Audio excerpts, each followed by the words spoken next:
Hello and welcome to this video. This is an historical metronome number reconstruction video in which I go through Burgmüller's Opus 100, subject it to the metronome test according to the double beat theory proposed by Wim Winters and his followers, and I offer you my thoughts. And at the very end, after I'm done with all 25, I'll offer you my conclusions with a full essay. And this will be interesting. Now I'm on number 13 Consolation. It's marked 152, Allegro moderato. So I'm going to put it on 152. And okay, I'm going to play it all through at 152 with no repeats, and then offer you my thoughts.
Just testing it out here. Good, I was right on track. 152 per eighth note. 152 per quarter note would be like and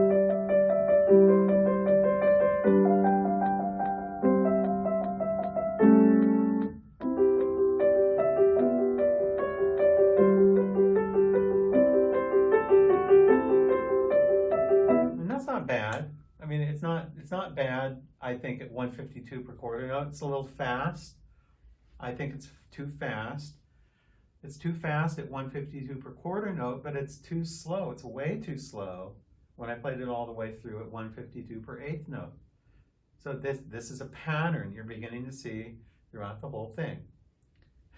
The one is too fast. They're just too slow.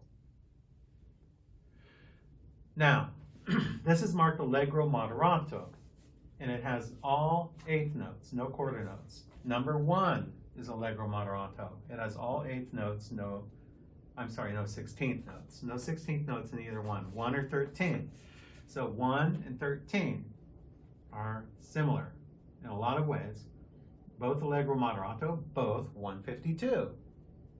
So assuming that the person who marked these metronome marks knew what they were doing, I'm beginning to think that they probably knew what they were doing, actually. I know in a previous video I called them an idiot, but I recant that. I don't believe they were an idiot anymore. But let's just assume the same speed for number 1 and number 13. It's a good assumption to make when you look at all 25 and you begin to make categories. So do you remember what I assigned for number 1? Number 1, I assigned 108. It was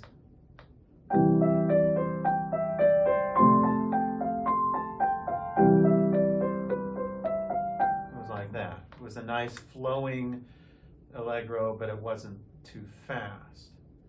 So assuming a speed such as 108 for number 1, then let's try that for 13.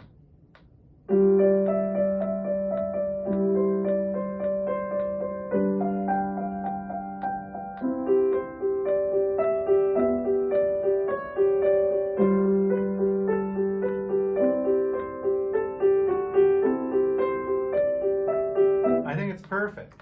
A nice flowing allegro moderato. It's flowing, but it's not too fast and it's not too slow.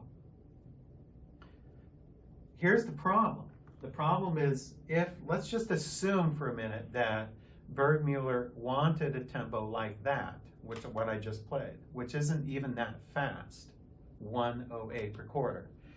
There would have been no way for him to indicate it with a metronome using the double beat theory, because it would have been 216.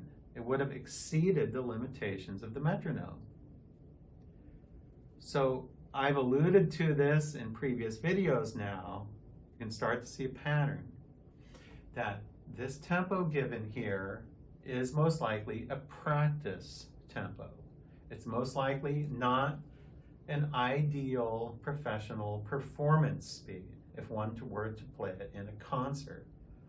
It's a practice tempo to be done by intermediate level students. This is the type of tempo that I would give my students to work on. 76 per quarter note.